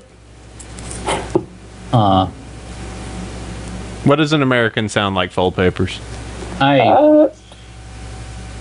Again, having grown up in the States, the American accent is kind of the default. I've now lived in the UK again for 6 months or so, and I'm still getting over the fact that everyone sounds more or less like me, and I don't stick out. Mm-hmm. Whereas in the US, the US is still the default accent for me. I know, but what I'm asking you to do is try and do an American accent. You want me to do an American accent? Yes, please. I was trying so hard to avoid an American accent by... Yes, this is the height of radio. I know, I'm sorry. Do voices! It's what we go to conventions for. That's right. Dance for us. Give me a line to say, something American to say, and I'll try and say it. I'd like a double quarter pounder with cheese. Well, now I just want to say that really. I would like a double quarter pounder with cheese. I would like a double quarter pounder with cheese. Oh, yes, I would like a double quarter pounder with cheese. Please let me remove my monocle and tilt my top hat, and I'll have one of that. I'd like a double quarter pounder with cheese. Clapping Americans. That's the best I can do. That's all right. Terrible, but That's okay. I'm not a voice actor. I will leave I it know. professional. I of all the British accents, I do find the Manchester the most ridiculous. Oh. I love the Manchester accent. It is, but it's so different than the other ones. Of just like, I like a double quarter pounder with cheese. Oh, come on. That was, That sounds Liverpudlian to me. it was Liverpool. Oh, that's Liverpool. Okay. If you sound like Ringo. Okay, Ringo was Right. Liverpool. Gotcha. Sorry. Just it's such a It weird. sounds like a question.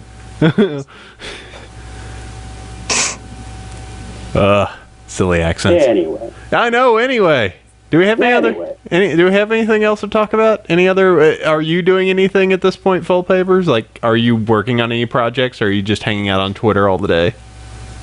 I mean, you're working on your school project. I know, but anything pony related? The MA thesis is pony related, but Right. that's taking up the majority of my time Yep. and preparing for conventions and conferences and presentations I have to give. But aside from that, and I know that's my life. That's eating my life right now.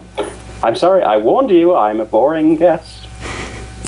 But you're a well-known guest, and you also have a Poland. Wait, what was that? Do you think you're going to make it to the Polish conference? I have to now because they've told me I'm presenting there, so I will swim there if I have to. But again, very cold. Yeah, I think swimming to Poland would be kind of lengthy. Yeah, I should probably It'd be a little hard. It could be totally done unless, it's somewhere in the middle of Poland. And then you'll have to find a good river. I don't actually recall where in Poland it is. That's how disorganized I am when it comes to Yeah. all this stuff I've got. You should take your suit and a Let's bunch see. of clothes you wouldn't mind leaving in They Poland. do and have a return with couple your of pretty bag good stuffed with rivers in the Belvedere and country. You could Chopin. probably get down to some major city. Hey, go check out this river, yo. Yeah. This is sounding like the end of Shawshank Redemption. I'm going to have a clean set of clothes and a bag over my shoulder and swimming through miles of never mind. Hey, I'm looking at the map here. You could actually swim to Warsaw You could, I from guess. the ocean. It would just take a while and you'd probably die. I'm being ordered around again by my thesis supervisor. Just- I have to obey. She Dr. wants me to Twain? plug a conference that is open to the public in the UK, where I will be presenting on ponies and classics. It's the Science Fiction Foundation conference, and I will tell you where it is as soon as I find the details. It is Swords, Sorcery, Sandals, and Space, the Fantastica and the Classical World, a Science Fiction Foundation conference, which will take place in Liverpool, 28th of June to 1st of July this year, and it's open to anyone who wants to come and learn about those topics. So if you're in the UK, you should check that out. Yes. Cool. If you're in America, well, too bad. If you're in America, you should make a point of coming to the UK just for that. Forget Buck, forget the UK PonyCon in Wales. Just come for that conference, because you'll make myself and Liz and Tony Keane very happy. Okay, excellent. All right, do we want to go ahead and jump forward and get to this episode discussion? Well, only if we don't have any more questions from the audience. Anybody? Insert buzzer noise here. All right, well, let's move Okay. on to this discussion. So this episode discussion is just a YouTube link. Should I click this? Yes, you should click it. All right, Hypnopony. What's this? Oh no! No! Hypno Pony. No! I hope it's a Hypnotoad. Hypno Pony. This was a bad idea. All glory to the Hypnopony. All right. Yes. Because, yeah. Oh, and I was the 17,000th hit. Yay! Oh, amazing. I gotta get Hypno Get. Check out them trips. must make Apple products. Yes, Apple and Apple accessories. All right, well, let's go ahead and move past that. Oh, silliness. This is a night of technical issues by the sound of things. No. That's fine. All right, well, let's go ahead and move forward. Let's do emails. You can always email across to us at bronyville@gmail.com and send us emails across if you want to go ahead. If you have a question for the show, if you have any sort of thing you want to bring up that we can talk about on the show, praise. We do love praise. So if you want to, just send across bronyville@gmail.com for a third time, I say. I will start first, Sandy second. We'll go with Foalpapers third and Bob fourth. Yeah. May I warn Foley that as an English major and someone who works with words for a living, this is going to make your head explode. Oh boy. Excellent. Rock. Okay. I shall start. Good day, honorable guests. Good day, honorable host, esteemed guests, and the God Empress Kitty. Last week, you talked about how there's a niche in the podcast for a fanfiction-based cast. While working on the MLP fanfiction documentary, I've come into contact with a number of influential parties within the fanfiction community and would be happy with trying to match up some individuals with projects that sound so incredibly awesome. Wanderer D, for instance, is still known in Mexico for his anime podcast that aired years before podcasting actually existed. What was that? So he's a time traveler. I guess. Unfortunately, D has been very busy lately, but I would be happy assisting with connections where I can. Anyone who needs to get help for projects can email me at femfanficdoc@gmail.com. Also, the Past Sins project has not been canceled, neither have other projects. They're pursuing other options, but are taking the time to choose the best option so that this kind of thing doesn't happen again. And there's still a good chance of getting you a signed copy, especially if you make your way to Everfree Northwest. I volunteered last year and was able to see you for a few quick You're Awesomes. Also this year I actually have money to buy swag from you. Incentive, wink, wink. Lastly, congrats to episode 103. You are officially over the hump now. Looking forward to episode 206. Pinko Pie, or Pico Pie, pronounced. Pico Pie. Yes. P.S. The MLP fanfic documentary is now officially moved into filming, and while we were able to get interviews with folks such as RB-47, Wanderer B, and even a written interview with K-Cat, we're still short on fanfiction art and music examples. Any shoot out to get people to help to get works and volunteers, much appreciated. Please send them to this link for the fan fiction documentary group, or have them email me directly at the email address before. So there you go. If Yep. you check that out, fanfiction doc. Yep. Yeah. Ask a question. What? I mean, I'm aware of what Past Sins is, although I haven't read it. What's this? Rumors about the project. Past Sins is the story about some cultists that try and bring Nightmare Moon Like I said, back. I know the story. Oh, okay. I'm just wondering about what this project is and the rumors about them and yada yada. Oh, they were going to do a hardbound copy. Similar to how Fallout Equestria got a printed version, which you could kill a small child with in its final form. Several.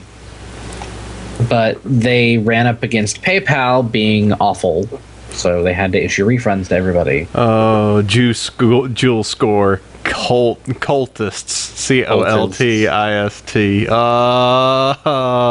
All right, continue. I just wanted to bring that up.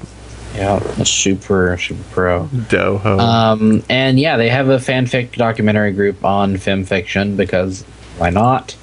That makes sense.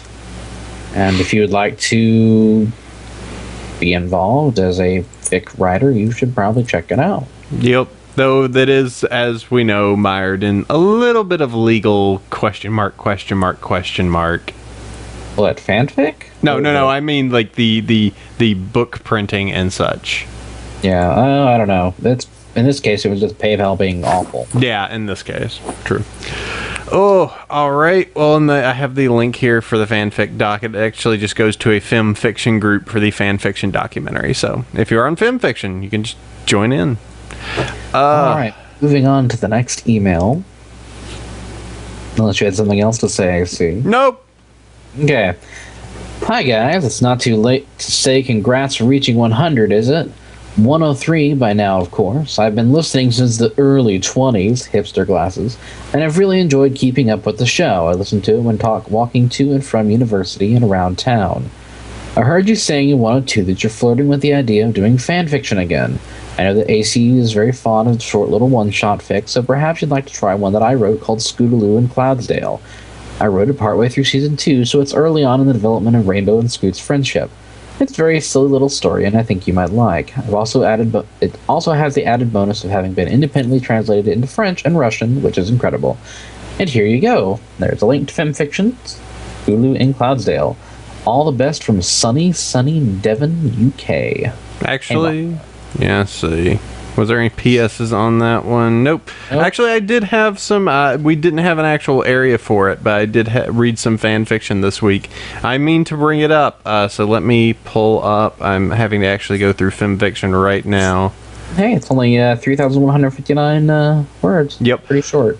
I have to say that it's awful that I would even say this and think this, but Scootaloo and Cloudsdale. Disaster waiting to happen.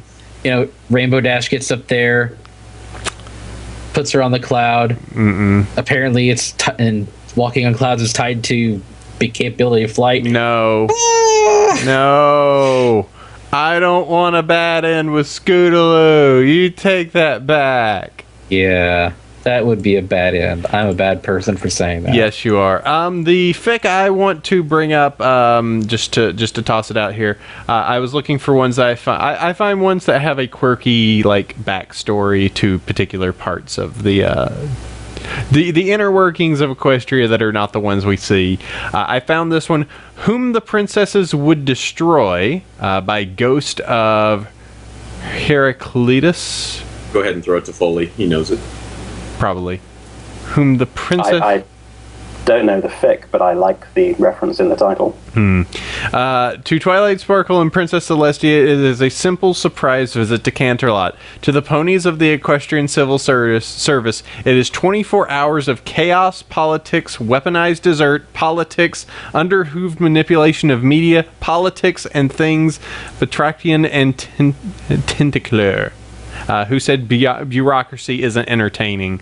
It is those that are behind the scenes trying to keep everything running while everything breaks.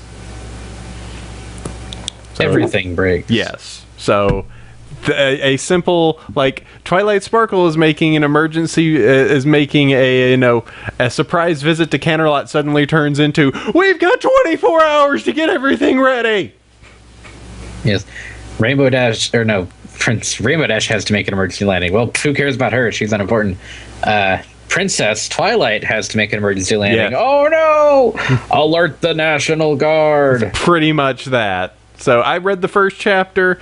It is almost 20,000 words, comedy and slice of life. To give you an idea of how well received it is, over 1,200 upvotes, only 16 downvotes. Impressive. Yep. So go check that out. Whom the Princesses Would Destroy. Like Ghost of Heraclitus. There we go. If the author's name isn't enough to tempt you, there's a lot of Terry Pratchett references going on in the story too. It's good. Check that one out. So that's a little fic recommendation for you. Actually, I wonder if that Death Takes a Holiday fic ever got picked back up. Mort, yeah, I've seen Mort do a whole bunch of stuff. Oh. Yeah, Mort's been updating a bunch. I saw an update recently, I think. Mort Takes a Holiday, FemFiction. Sandy's going to have to catch up. Oh, man, there's actually... Wow, there's a lot of... See, back when I was reading that one, there was only 3 chapters and he'd stop for a long while. June, November, August. Wait, what? September, October. Okay, so at some point I wasn't paying enough attention. Mm-hmm.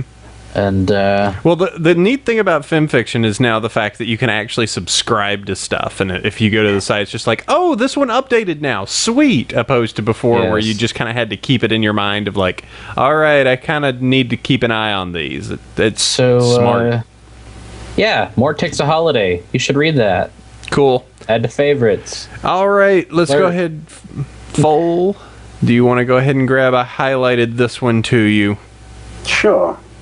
To the Bronyville crew, I have been lied to, all slander and lies. You guys keep on saying how the show will not be able to go on without asking the guest about their favorite character and episode. However, while I was in the chat for the 100 episode extravaganza, I never heard the questions come up. I was so infuriated that I'm just now calming down to email you of this atrocity that has been committed. Shock horror. Anyway, I have a solution to your fanfic problem. Instead of reading fanfics yourself, you could just take suggestions from your listeners via email for the fanfic portion of the show. You wouldn't have to read the whole email, just the paragraph the listener sent in about the fic. Here's an example of what you could say. And this week's fanfic recommendation comes from a very intelligent and astute listener, Skitterbead. The fic he recommends is A Wake of Mist and Flame by Heliopause. He says, the fic is a slice of life fic, and is a little under 14,000 words, and is complete, so it won't take up a lot of time to read. The story follows one of Celestia's guards as he follows Celestia on one of her business trips throughout Equestria.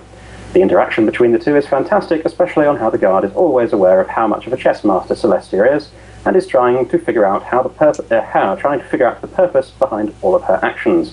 I don't want to spoil any more of its wonderfulness by talking about it, so just go read the fic. And there, done. You wouldn't have to do any more than that. Well, I suppose I better stop rambling for now. Keep up the good work, and onward to 2001. Skitterbead. So there we go. We now have a fanfic section in our Google Doc. Woo! I guess. Oh man, this is unfiltered, crazy new territory. We're talking about fanfiction again, AC. It keeps happening. It keeps happening. Yep. All right. Let's move this down here. Let me do another highlight here. Bob, we have a collection of stuff to read. Hey, they even put your name in this one. Yes. You know, I kind of feel like every time someone has a legal question they want to ask you guys, you go to the lawyer bullpen. I need a righty. Get in here. I don't know. These are just what came in, sir. I have no clue. Do they have you on retainer? I know, right? I should take a buck from Sandy or something. Except then I wouldn't be able to repeat what he tells me. All right. Greetings, Mr. Cider, Sir Carr. Apparently I got the KCBO or something. Mr. Sandy and Ms. Knight.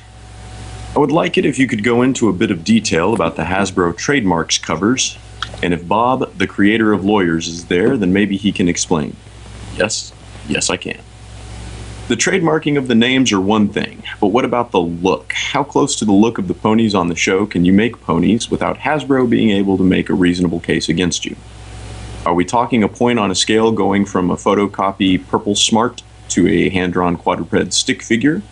Or if it all just one big multicolored blur? Hey, threw an extra U in there. Kind regards, your longtime listener and bad speller, Twisted Haywire. P.S. Tree Cooker's best pony. Take that, you Philistines. And Sunbud is most reliable princess. Send via derpy mail. Okey pokey.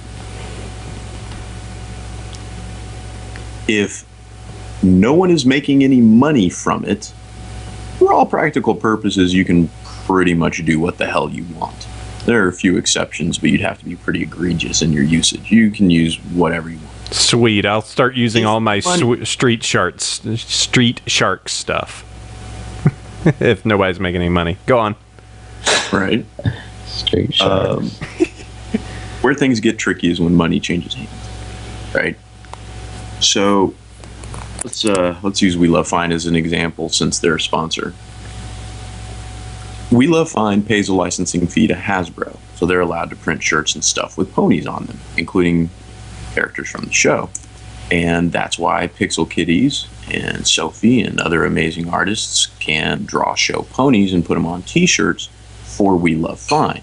We Love Fine pays Hasbro, We Love Fine pays the artists for creating the shirts, and everybody's happy, right? You have We Love Fine acting as a licensed intermediary.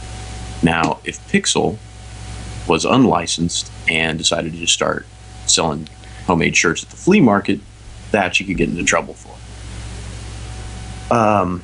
OCs, go crazy.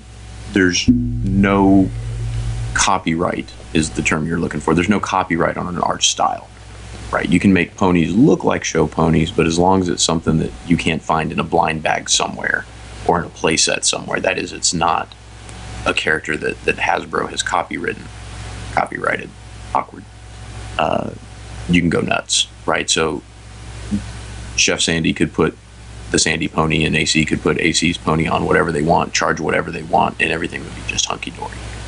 Yeah, super official Bronyville merch. Get it while it's hot. Just get it, you know. Please buy it. All right. Now, if you'll excuse me, I see the fighting is magic question up there. Money got involved, and it got too big for Hasbro to ignore. So I realize people always say, but they weren't making any money yet, right? Double Rainboom is a perfect counterexample because they sought permission from Hasbro before they even started creating it, and they received the permission. They signed an agreement, Hasbro signed an agreement that they would make no money and Hasbro would make no money, and everything was hunky-dory. Main 6 decided to, well, beg forgiveness rather than ask permission, I guess. We appear to have lost the internet. No, we're here. I'm here at least. Can you hear me? Yep. All right. Well, okay, I have a question. So let's say I have a hypothetical thing that may or may not be something I'm thinking about. So I like Derpy's Cutie Mark, the bubbles. Now, if I were to take... See what AC is talking, apparently. I just can't hear the gentleman. Oh, no? You can't hear me? That's bizarre. It's my... Oh, you know what? I wonder if this cat has hit the... No, my... Yeah. Can you guys not hear me at all? I can hear you. I can hear you. That's weird. Bob can't hear me. Bob. And I'm hearing some audio weirdness too. We're all back. Okay. So, that's bizarre. Texas internet must have answer broken. on what was up with Fighting is Magic. Okay. Yeah, we got all of that. Changing hands, and it got too big to be ignored. Mm-hmm. And that's where we get into some really weird elements of copyright law, and probably don't want to hear that much detail. So, I have a quick question. I like Derpy's Cutie Mark, the bubble thing. Now, if I were... How far could you go with taking part of that and integrating it into something else before it becomes... Like, if I were... Let's say I were making a logo for something, and instead of putting an actual opening in the D, I put bubbles there to represent, like... the letter and did the rest of it, would that be in trouble? No. No? Cool. Excellent. Well, okay, can you draw an hourglass? Is that okay? Yes, I can draw an hourglass. Well, but that's Doctor Who's Cutie Mark.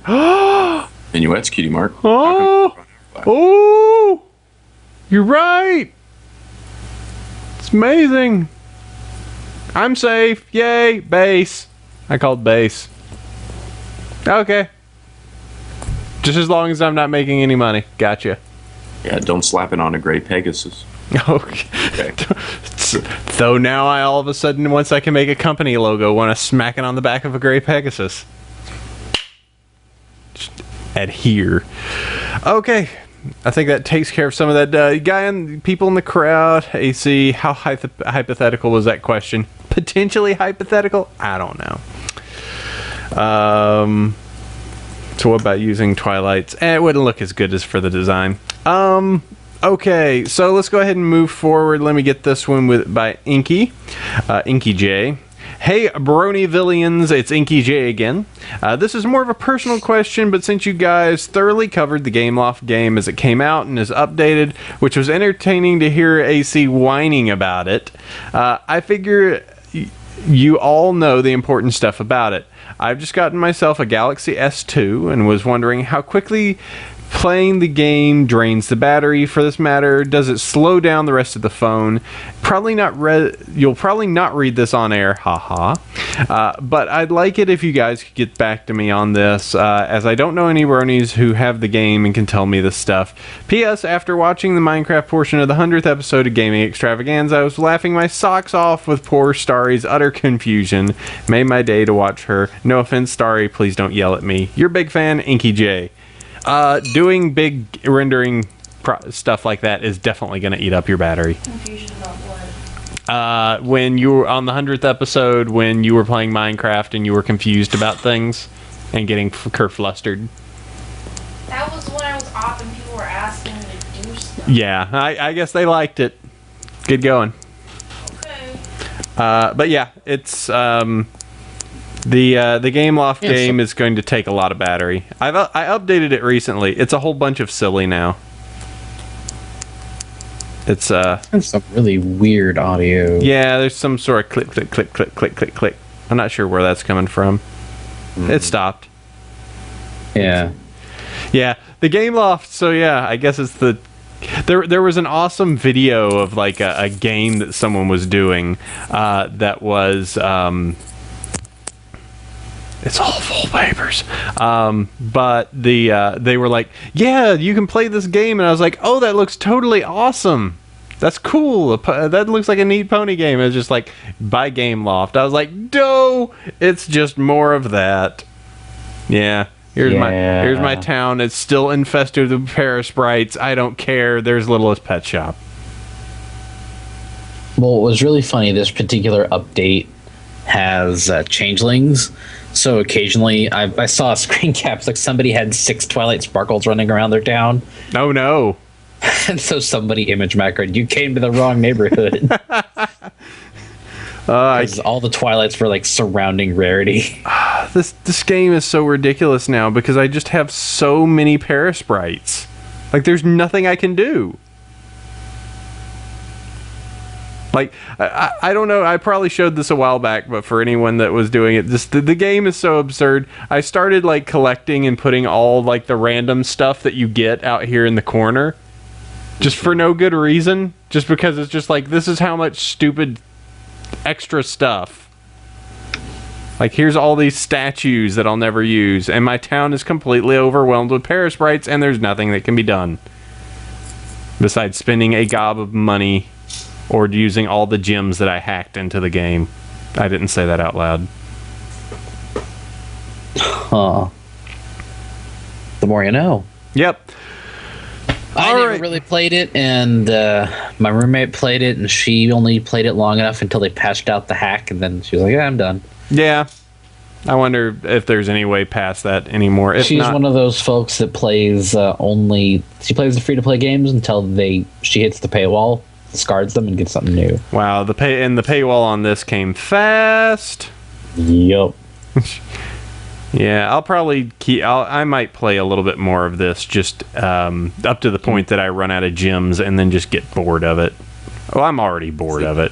Since everyone has the exact same problem, they should put in a gem item where for so many gems you can buy an instrument, and then once you buy 9 or 10, Pinkie Pie can march through town carrying off your parasprites. That would be smart.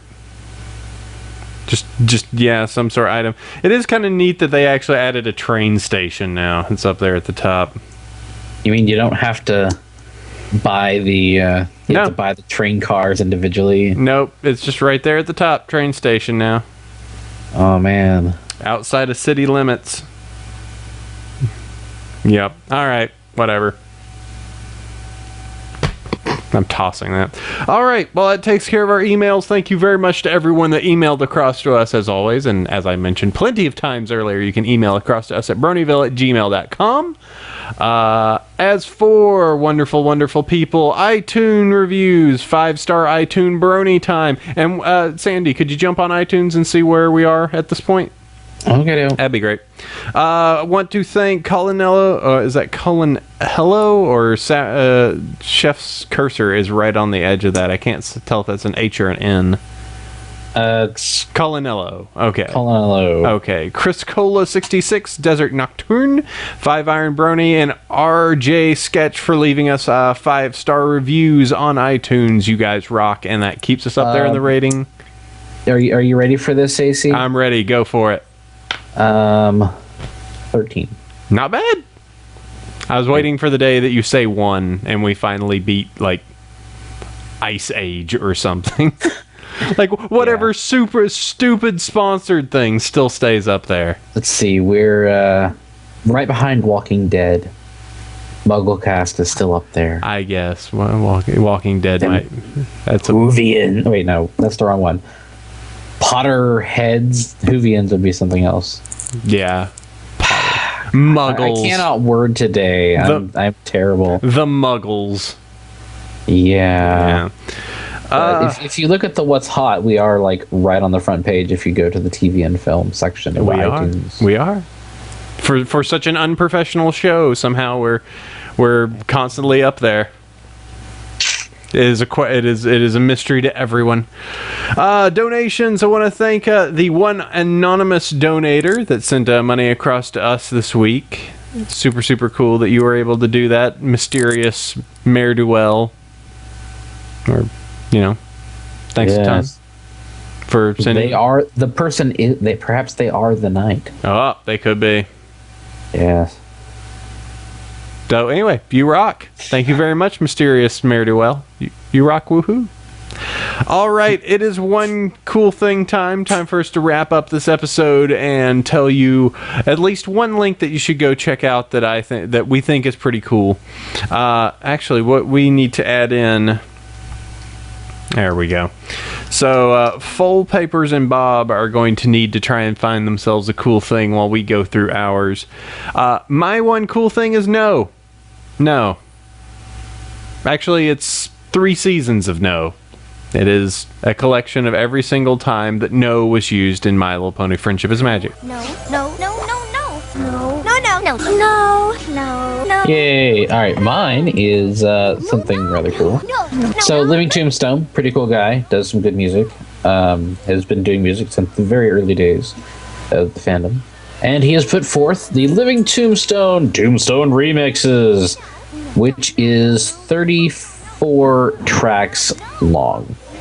They're all remixes of original songs the community has produced, so he's A-OK to have them for sale. And they have 15 songs that he's remixed, and then a bunch of instrumentals and demos.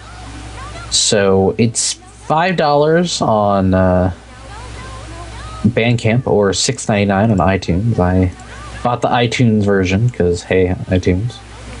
And I think he's a pretty cool guy who deserves the support of the community. So check that out, and this week's outro track will be his remix of Luna. So there's that. Cool. It's cool. Excellent. All right, starting with Music on iTunes, what a thing. Go grab it. Foalpapers, you got anything cool? I think I've used up my shameless plug with the conference thing earlier, but there is one thing I will mention. I've got a friend named Joy who makes these really cool pony plushies out of fabric remnants that she finds and buys and puts them together. They're really beautiful. She's going to have some of them at Everfree Northwest. If you want to look at them, she is Equestria Rags on Tumblr and Etsy, so check them out. And yeah, I think they're very cool, so that's my one cool thing. Okay, excellent. And Bob, do you have anything on our cool thingometer?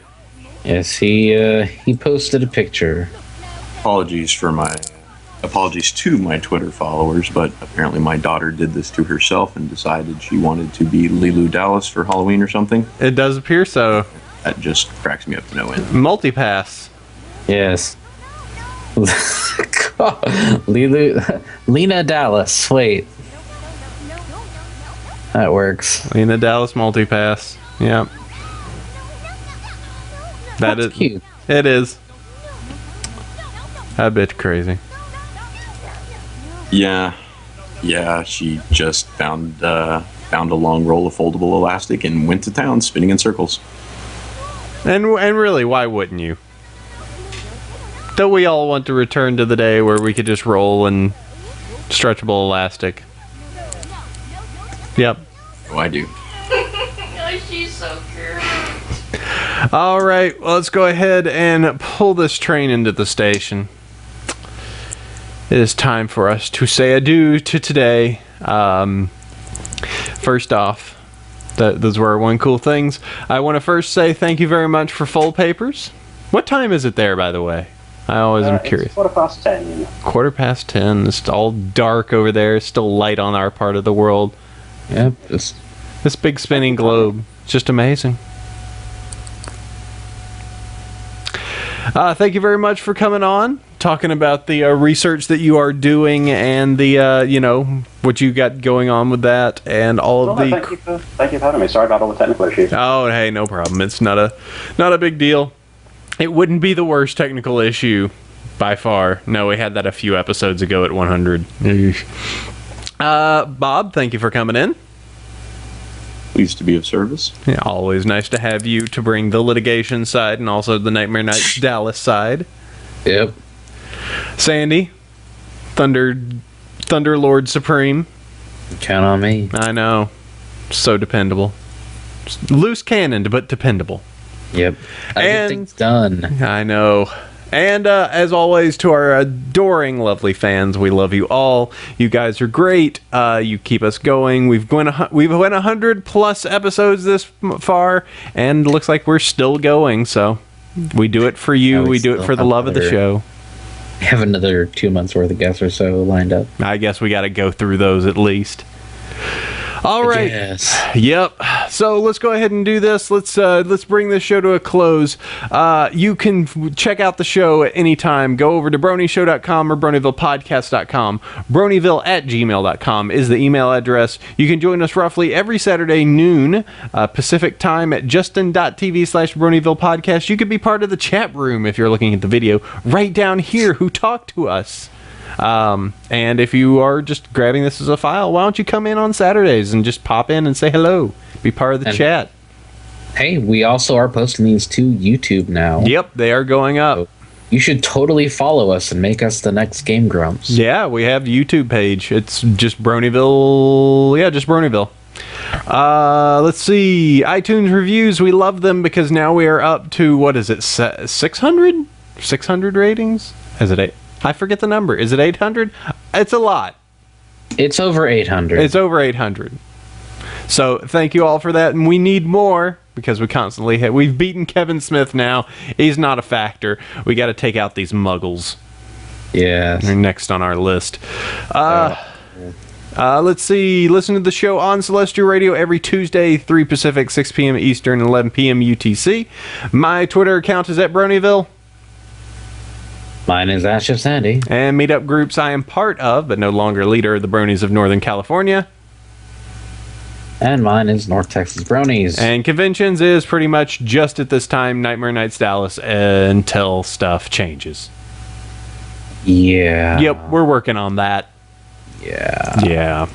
Okay, well, that takes care of us for episode 103 of Bronyville Podcast. We will catch you next week for some more pony. Do you know who our guest is? Slated? That would be the people from Buck. Okay, cool. Have them on. We'll have some more fantastic English accents. Yay. Is Panda going to be on? I'm not sure. Oh, we need to make sure she's on, and she's going to be really mad I called her that. Yeah, yes, Starry. You're correct. That's who's going to be on. We'll catch you guys next week for more pony. Sleep well, every pony. Adios. Starry, what you doing? You crazy. Starry, you're ruining everything, but at least you didn't start swearing. And she was swear-free this episode. Wow, Suddenly pandas. We went 2 hours this week. Really? Yeah. Oh, wow. By the by, Foley, people tend to stick around for another 20 or 30 minutes. None of this stuff will ever make the air, and it tends to get a little... Oh yeah, Starry, you should probably hit the stop recording bit, not the stop broadcast, but the stop recording. This is where we can start just dropping mad This is where we just start swearing and linking in